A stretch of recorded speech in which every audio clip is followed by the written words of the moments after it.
Imagine owning a piece of the continent, not just in your heart, but on paper, in your name, legally secured. First of all, engage a professional. Okay. That's a lawyer. The transaction is in 3 phases. So we have the pre-closing, closing, and post-closing phases of the transaction. Ready to build your future, your legacy, your return home? But what if one wrong move, one missing signature could cost you everything? One time, I engaged a client and I asked them for their title documents. They sent it over to me and they had built on the property. They paid thousands of dollars and were given an MOU as their title document. No way. On this episode of the Diaspora Conversation Podcast, we sit down with one of Ghana's most respected legal minds, Emmanuel Mate-Kole, the award-winning founder of M&O Law Consult, the man behind some of the biggest real estate and infrastructure deals in the country. There are the locations where I've gone to court to have people's homes demolished. Yes, conveyancing is pure law. You cannot sell property without the consent of the allodial owner. Those Diasporan calls me, it's like the contractor says that the documents that we did is not properly done, and so he wants to do the documents. In Ghana, everybody is qualified to do any other person's work. You have surveyors doing lawyers' jobs, contractors doing surveyors' jobs. He's here to break it all down. The red flags, the golden rules, the step-by-step guide of owning property in Ghana the right way. You can have your land certificate and sit abroad, and then a squatter will go and sit in your home. After a period of time, that person can claim that they are the owners of the property. Whether you're dreaming of your first land, a family home, or investing in your roots, this conversation might just save you thousands and give you the confidence to finally take that bold step. The allodial owner can re-enter the land, even sometimes without notice to you. What? That's what the law says. I'm not inventing it. This is the law. Welcome to the Diaspora Conversation, where your journey back home begins with clarity, courage, and the truth. What's the biggest mistake that you've seen diasporans make when it comes to buying properties? And what do you think they could have done differently? One time, I engaged a client and I asked them for their title documents, so they sent it over to me. They paid thousands of dollars and were given an MOU as their title document. No way. Yep. And they had built on the property. In Ghana, or in law, when you are giving property to someone, there are certain instruments that you use. Right. There's a conveyance. Okay. So a conveyance is a lease. Right. It's a deed of assignments, a sublease, or a vesting assent. Okay. So these are conveyances. Okay. So any other instrument that is none of these is not a conveyance, Okay. Yes. So essentially, although they had an MOU, the title still resides in the person's name. Exactly, in the person who gave them the property. So we had to basically formalize it, get them the proper documents and stuff. Yeah. So my goodness. I think that tops the list. I never heard that one before. Yeah. But I mean, why would you think that they would think that an MOU is okay, or they don't know what a title looks like? No, I mean, these are people who trust locals who have sold land before. Right. You meet someone who says, oh, this is how I do transactions. I've sold this land. I've sold many other lands. And this is the document and people use these documents. Yeah, MOUs to sell property. My goodness. Yeah. And they're not using lawyers like yourself. Lawyers, exactly. They're not using professionals. And I want to use this opportunity to counsel people that, it's not just lawyers, but throughout the property acquisition chain, there are surveyors, there are valuers, there are building inspectors, and, those things are really important here. And also we have structural engineers. There are a lot of buildings that, have structural integrity issues. And we take some of these things for granted, but in my experience, if you have these professionals assisting you, it helps you. Make a judgment. Exactly. Yeah. So if I had $100,000, and I wanted to invest in Ghana, what would you say I should invest in? Well, I mean, so as a lawyer, I have clients who have done some investments, and so far, so I can use that to, as a guide. Right. But what I'd advise is that you buy properties like apartments or condos close to the airport. Okay. And use that for rents. Right. You can start, a real estate business like that. You rent, you buy the property, you rent it out, and use the income to buy more properties. Okay. Which you can rent, because the rental yields here are high. Okay. Yeah. Can you get $100,000 condo at airport right now? No, close to the airport. Close to the airport. Yeah. Okay. Yeah, but you can get, yes. You can? Close to 100,000. Yes. Okay. For like a studio. Studio. Yes. A studio. Not like a 1-bedroom. Well, a studio, but that's how you start, and then you use the income to, Okay. purchase another asset. So what would you tell diasporans who are trying to buy properties? What is the right way of buying a property in Ghana? Well, so the right way is that you have to, first of all, engage a professional. Okay. That's a lawyer. Right. There's no way of you getting it right if you don't use a lawyer. In Ghana, conveyancing is pure law. Yeah. And the first thing you have to do is you have to do your due diligence. So the transaction is in 3 phases. So we have the pre-closing, closing, and post-closing phases of the transaction. At the pre-closing stage, you are required to do your due diligence. Okay. So the first thing you do is that you do a search at an agency called the Land Use and Spatial Planning Authority. Okay. And that's at land registry, right? Nope. No, where's that? Yeah. It's called the Zoning Authority. Okay. So, there's an authority that is responsible for the planning scheme of every area. Is that the one in Adenta? Is it one in Adenta? It's a local assembly. Okay. So they reside in local assembly. Okay. So they're responsible for the planning scheme of all areas. So some areas are designated for residential, commercial, farming, industrial, cultural, civic. There are many uses. Okay. So first thing is, you ought to know that if you are given a grant by a chief or a family or a clan or an individual, and the grant says that you should use the land for residential purposes, and then the land has been zoned for commercial purposes, that grant is void. Oof. Yes. So if you manage to register that title, it can be set aside. Really? Yes, because the land use is not for residential, it's for commercial. Okay. Yeah. Okay. I think a lot of people don't know that. Exactly. That's what I'm telling you. My goodness. Yeah. So in fact, the zoning search is the first search you ought to do. Okay. Even before you do a lands commission search. Wow. Because with the lands commission search, you are looking for ownership. You want to verify or confirm who the owner is. Right. But the zoning, that's crucial. Yeah. But then you find that, like, sometimes that you're driving, right? And then that there's a house in front of you.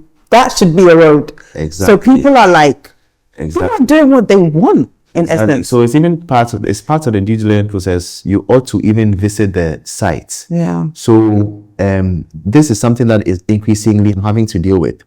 There have been occasions where I've gone to court to have people's homes demolished. Yes, because they built on waterways, roads, etc. And before you buy the property or to inspect the property, there's something called easement. Okay. So easement is a right of way.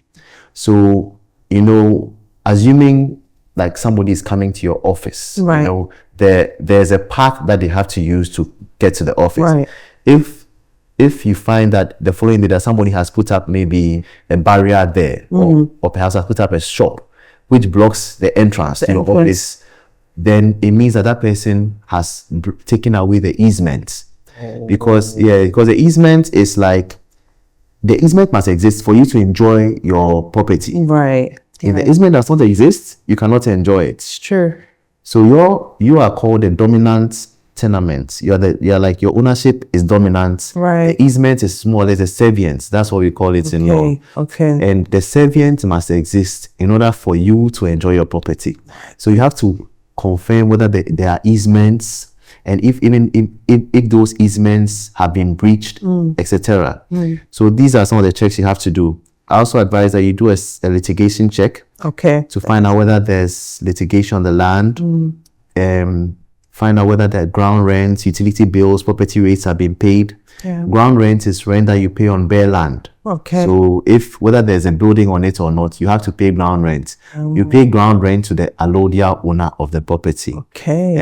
I don't want to sound too technical, but allodial owner is the person who basically settled on the property first, or let's just say the first owner. Okay. Of the property. Okay. So, for instance, in the UK, the Crown is the allodial owner of the lands. Right. Exactly. So in Ghana, stools. So stool is a community with a chief. Yeah.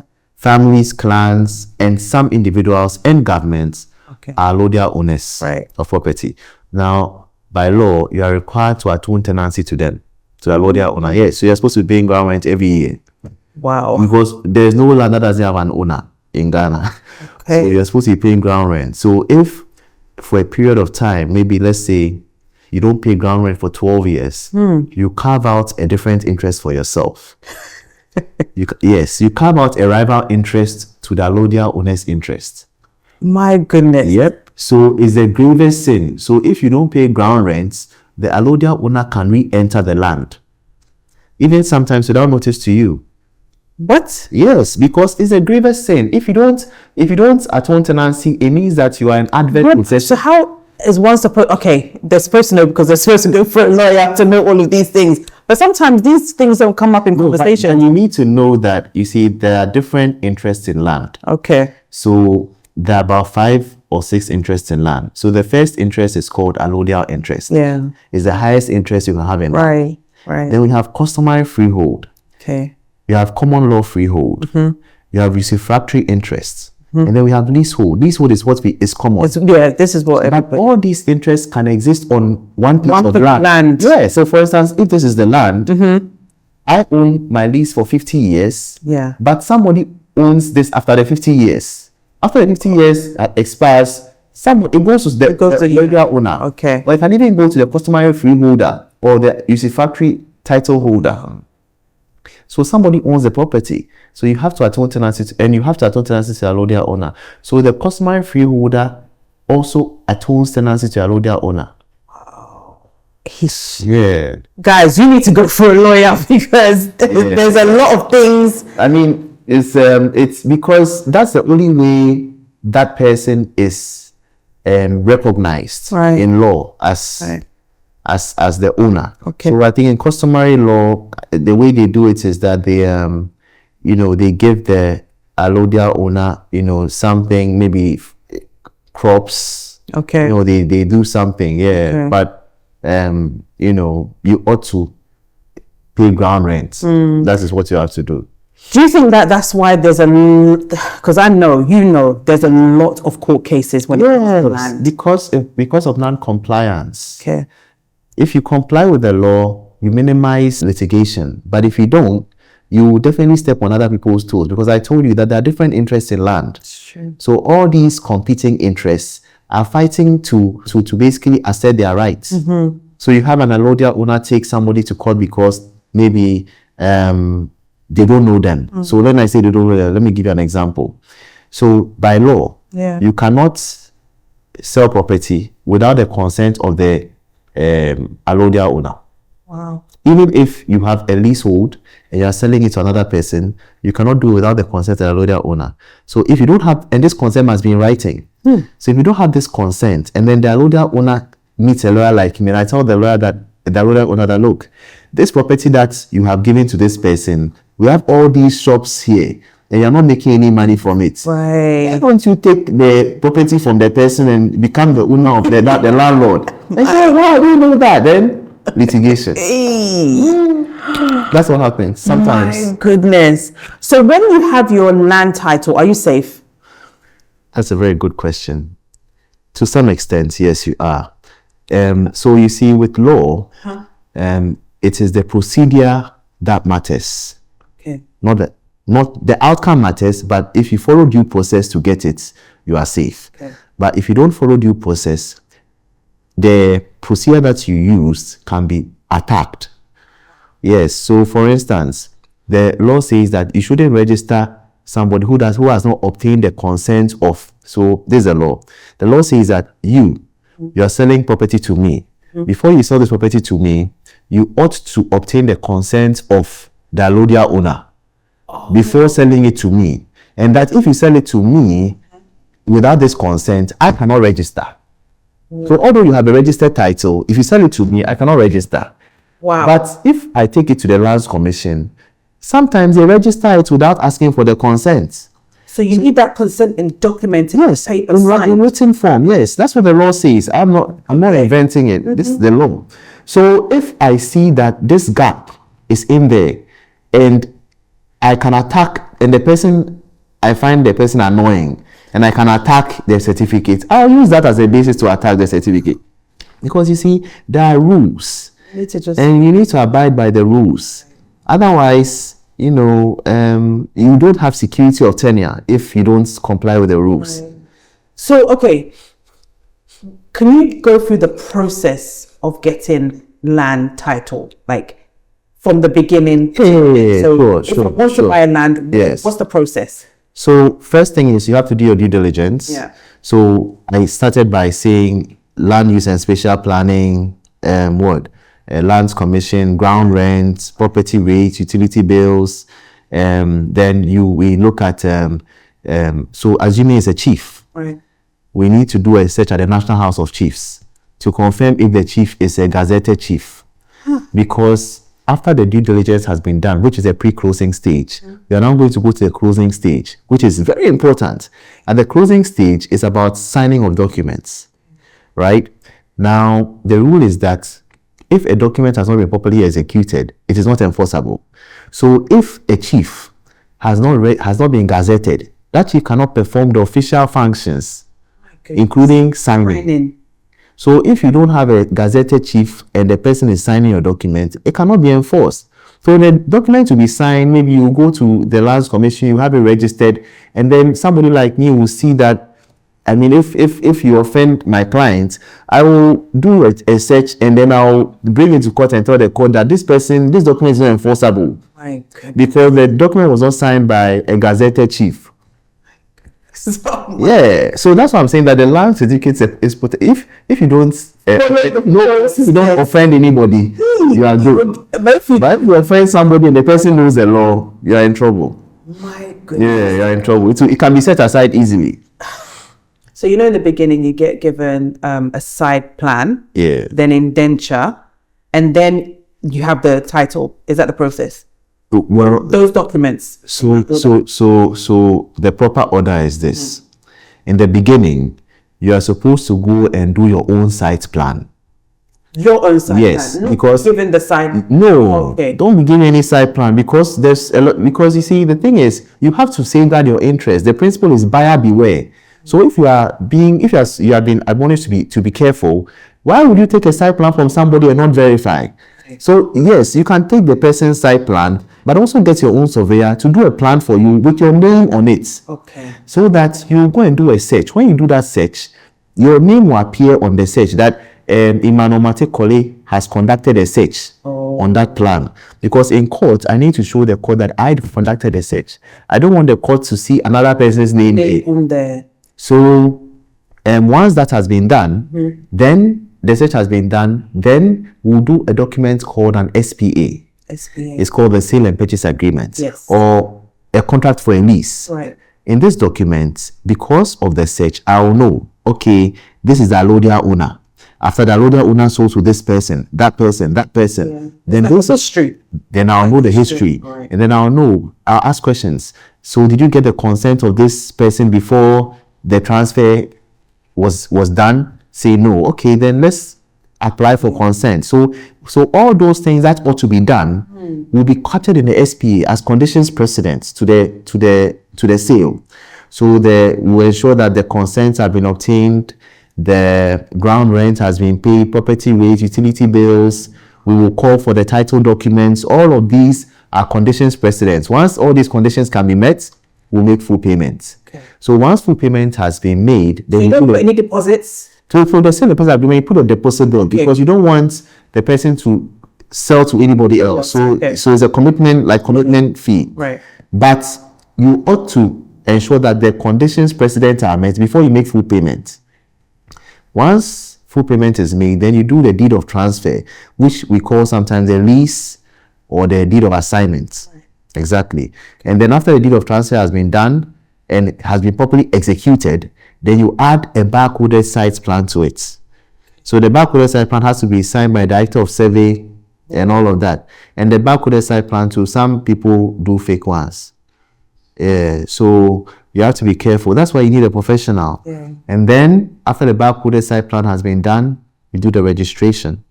The registration too, you have to follow certain procedures. So one step in the registration process requires that the person who wants to register, his name is published in the dailies for 21 days.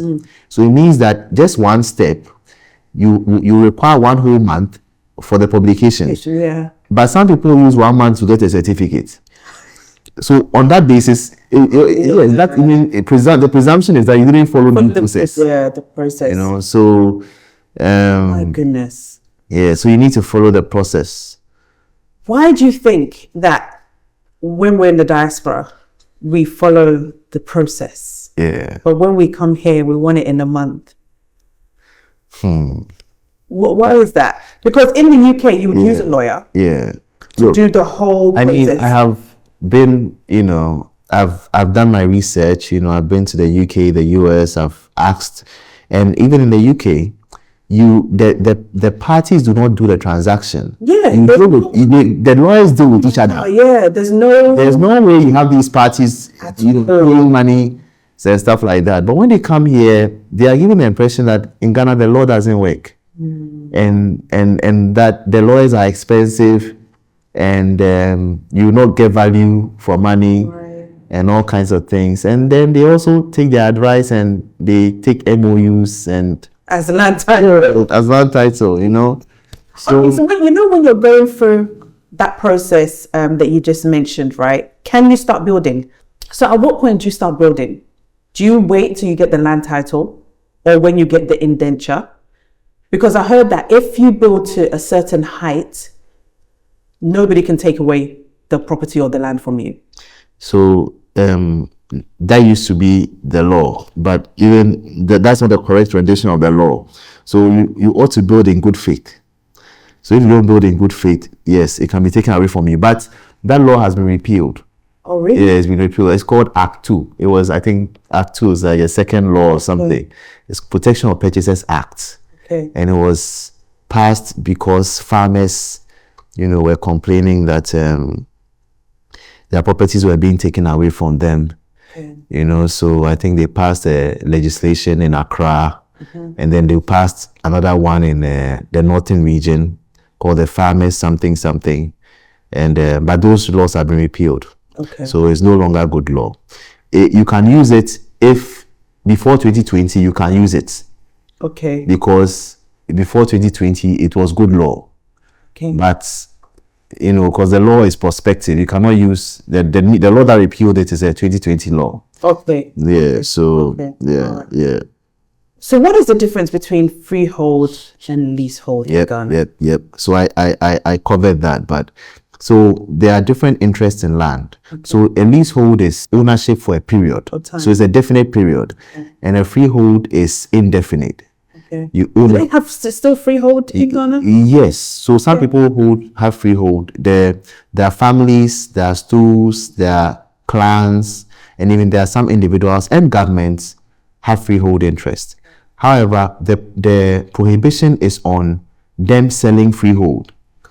So families, to clans have been prohibited by law from selling freehold, but individuals can. Okay. So an individual who has a freehold can sell a freehold, but the other categories of persons cannot. Okay. And how long can you have a leasehold for? If I'm a diasporan, I'm African American, I'm not a Ghanaian citizen, how many years can I have as a leasehold? So, if I'm Ghanaian, how long? So the maximum is 50. 50 years? For a foreigner. Okay. And for a Ghanaian, you can have it for as long as 99 years. Okay. Yes. And but for the foreigner, I just want to add this because it's a very good question, and it's a point that a lot of foreigners are touchy about, you know. So with the 15 years, the law says that it is at one time. So what it's saying is that at any time, at any one time, you can have a 50-year lease, but you can also have, there's an option to renew. You can have an option to renew. Right. So you have to you just think that you take it in 50 batches of 50. Okay. Exactly. So you can't have more than 50. But after the 50 years, you can have an option to renew. Okay. But that option to renew must be expressly stated in the agreement. Oh. Yes. If it's not in the agreement, after the 50 years, you are out of the place. So if you built your house, yes. So if you built your house and you don't have an option to renew in the agreement, then it means that after the 50 years, the landlord might come to you, or landlord might come to you and say, look, if you want to remain here, then let's negotiate for a new term.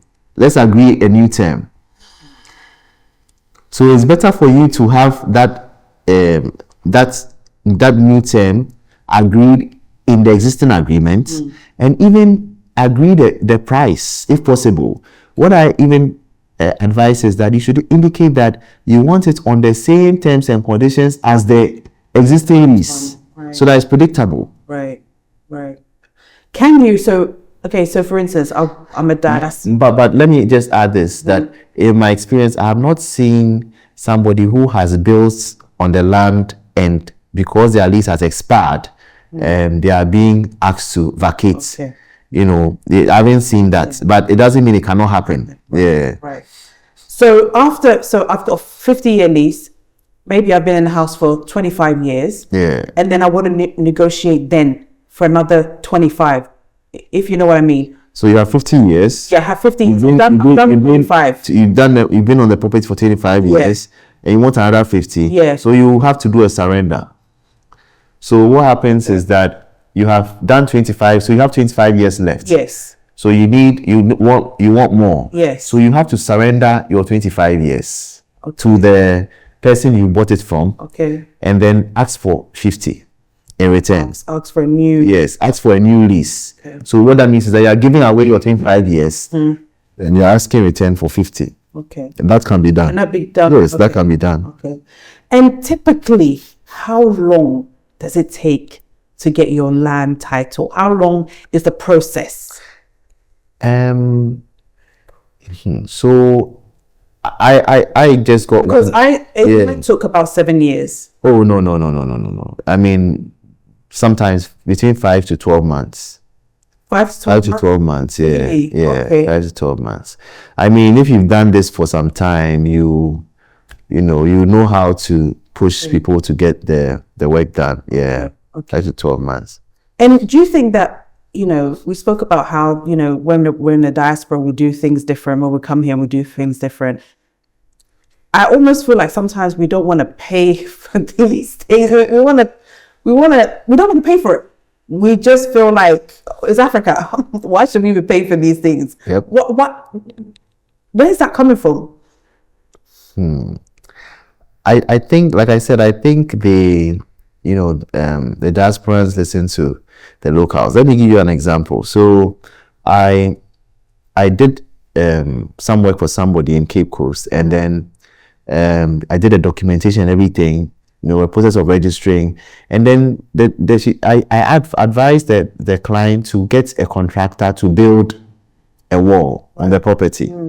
And this diasporan calls me and she's like, the contractor says that the documents that we did is not properly done, and I'm like, and so he wants to do the documents. And I'm like, contractor, when did you start drafting documents? I'm just saying that, in Ghana, everybody is qualified. Yes, I'm very serious. Everybody is qualified to do any other person's work. You have surveyors doing lawyers' jobs, contractors doing surveyors' jobs. Everybody is qualified. This is crazy. So from building to drafting documents, can you imagine? Goodness. So if can I get land title if I'm in an apartment. So if you're buying an apartment, are you still entitled to get land title? Yep. You are entitled to get it. Okay. So what happens is that what is registered is the unit. Okay. So do a plan for you called the strata plan. So a strata plan is like layers, and then they'll create that plan for you, and then you register the apartment, just the apartment, Okay. the unit. Okay. Yeah. And that's it. And that's it. And is that another quick one? Because oh yes, most of the registrations that I've done is between 5 months to a year. yeah, that's great. So this whole process, how much is it supposed to cost? You mean the due diligence? Yeah. Or it depends. It depends on the scope of work. So let me give you an example. So a client comes to me and says, "Oh, lawyer, I just want you to review a document for me. I want to buy a property, a condominium somewhere," and the client insisted that I charge. So I charged a fee for just reviewing a document, Right. And I started looking at the document, and then I realized that the people's lease expired in 2011. Yes, like 12 years ago or so. Yeah, like 13 or 14 years ago. Expired in 2011, and yet they have given you a lease for 50 years. So this is what happens. You see, because I'm a lawyer, I want to first of all identify the interest the person who is selling the land to you has. So if the person has a leasehold interest, and I know it's for a definite term. Yes. So I need to know when did it start and when did it end. Yeah. Exactly. And if the thing started, so because it's a chain, you realize that the thing probably started in the 1960s or 1970s, and it was given to the person for maybe 90 years. Because 90 years is such a long time. Yeah. You feel like, coming now. Exactly. But meanwhile, It's coming it's out. expired. So My goodness. yeah, so we had to, we had to do this. Go back to the seller, tell them to do the renewal. Found out that they had even invested a property. I mean, it was a whole lot of work. So sometimes you just have to wait. You have to wait and see the document before you can even charge. A lot of diasporans are saying that land in Ghana, properties in Ghana are way too much, too expensive. Yeah. What are your thoughts on that? Well, it's a seller's market, like they say.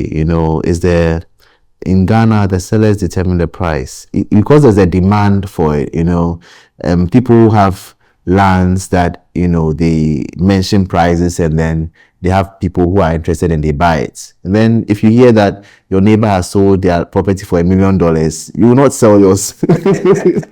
Exactly. So that's what happens. It's a seller's market. The sellers determine the price. Okay. And but I think that's a value. Do you think it's value for money? Well, it's relative. It's relative. I mean, in other jurisdictions, you could get like, a lot more for the same amount of money. Right. But if people are willing to invest, I guess they think it's good, man. It's good. It's a good deal. So as you look, you look after a lot of diasporans. What do you think are their fear when it comes to buying properties in Ghana? I think mainly is the tenure, the 50-year tenure. That's their biggest problem. Right. But I think there's a way around it. So the law provides that you can set up a company in Ghana, okay. And if I think 60% of the ownership is Ghanaian or are Ghanaians, then the company is a Ghanaian citizen. Okay. So what that means is that company can hold a lease for more than 50 years. Yes. So that's a way. That's a way. Why you need to contact Emmanuel? That's one way. Okay. Yeah. Okay. That's a good one. That's a good one. And then, so when people are coming back, what would you encourage them to prepare them for the Ghana climate? In terms of property acquisition? Yes. Okay. So I mean, there's something that I keep saying that, in Ghana, if you are dealing with a seller, you ought to presume that the person is a dishonest person. All right? That's the first presumption. And then the documentation is what is supposed to rebut that presumption. So if the person is giving you the requisite documents, if you ask for it, you are being given the documents and all that, then it rebuts the presumption.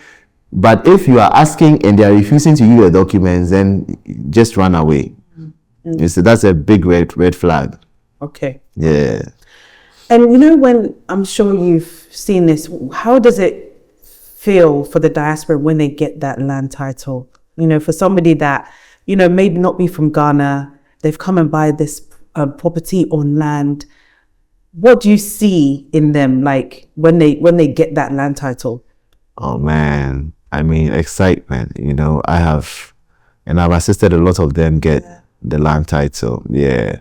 You know, to them, this thing goes beyond land acquisition. You know, it's like returning back home, owning a piece of the motherland. You know, I've had some clients even cry on the phone. Wow. Yeah, just because they managed to get their documentation and stuff.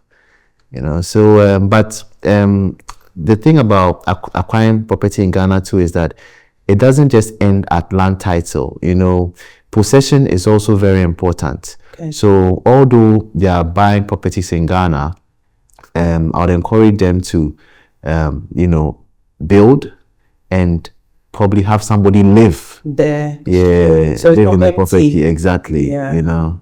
You know what? Our mothers and fathers did that a lot. Exactly. Like I remember, you know, my family, they built a house in Draso, they built one in Accra, and they're all in the UK. Yeah. You know, and so at some point you need someone to be living. Exactly. And it even keeps the house fresh or going. Yeah. You know? Yeah. No, but the main reason is that so in our law, possession is even higher than land title. Hey. Yes, it's serious.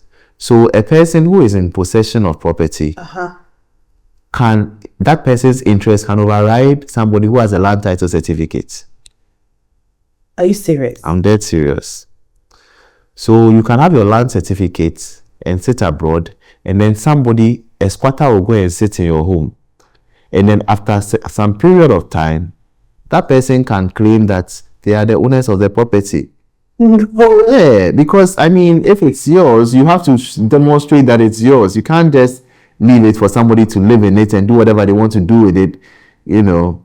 So what about if it's with family members and you've left it for them, you're living in there? I'm doing cases where families are in court, the same surnames. And yes, and somebody has built, the person lives in the UK, the person has built, the family members live in the house, the person has passed on, and they are in court with their children. My yes, goodness. For the property, they say the property belongs to them. What? Yes. So if you, hey, gosh.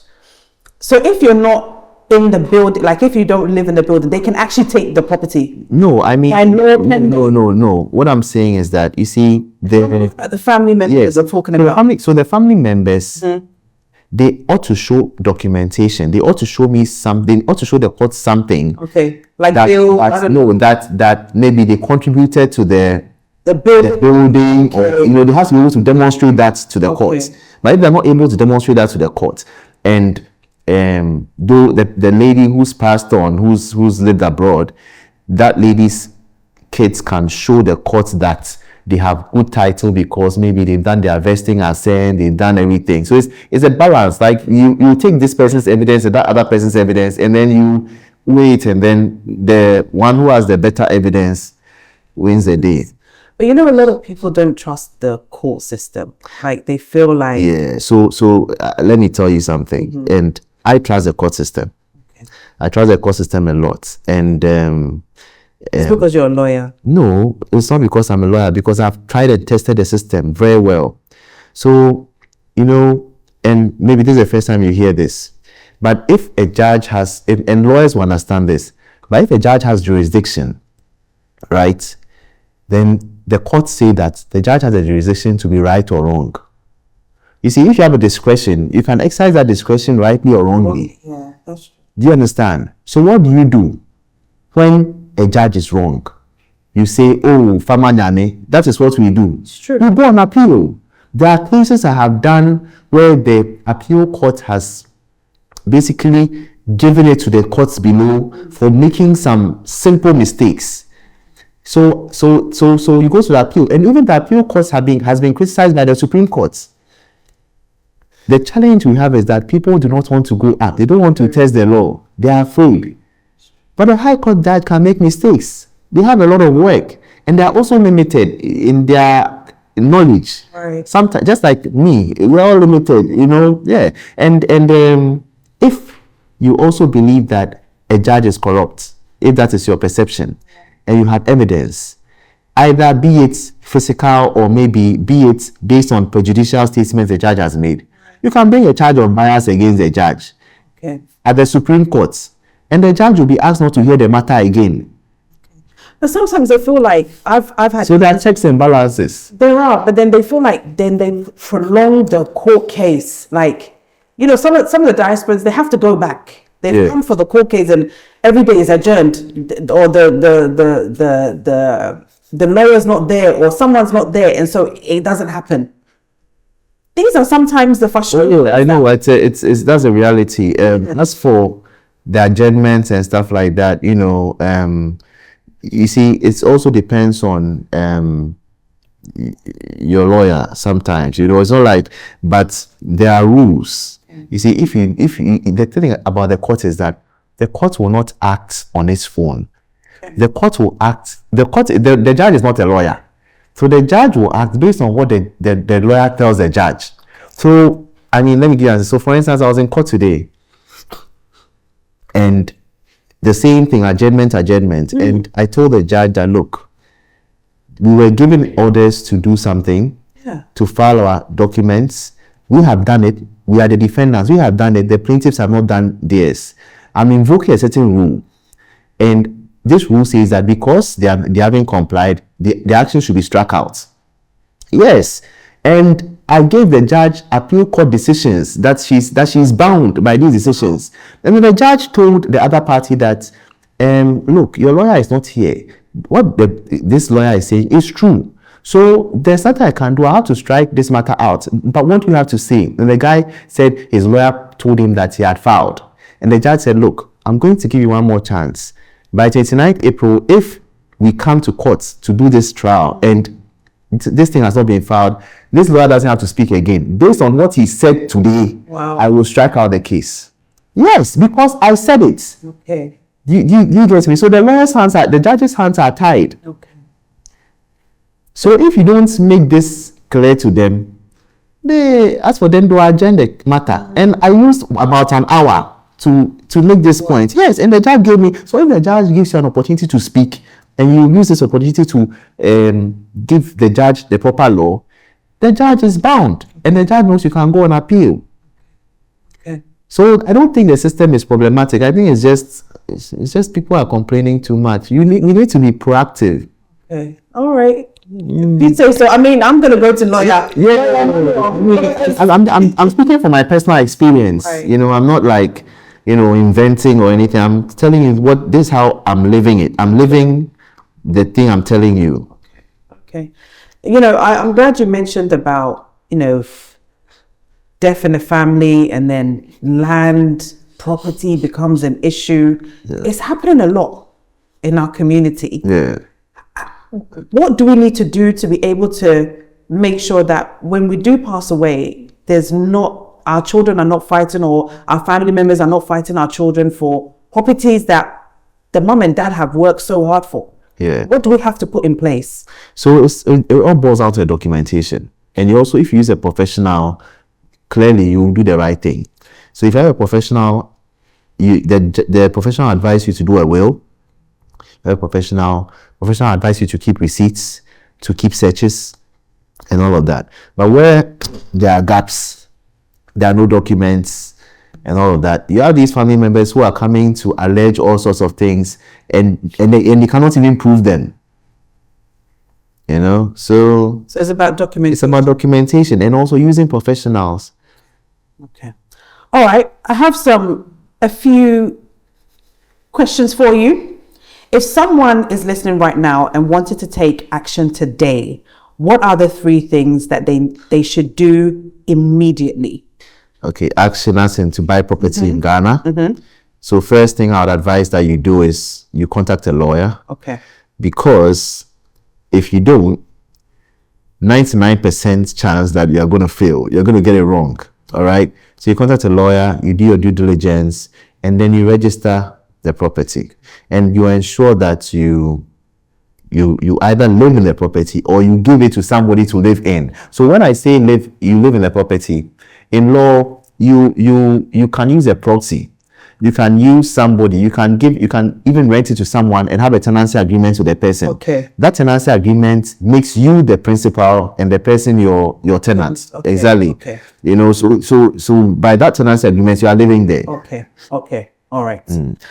Number 2, what's one myth about property investment in Ghana you want to debunk right now? I think some diasporans think that you need to be a citizen before you can buy property in Ghana, and that is not true. I mean, you can do whatever a Ghanaian can do, except that, you know, maybe your enjoyment of the years is curtailed to 50. That's all. But you can do everything. You can sue. You can do everything. Buy property. Right.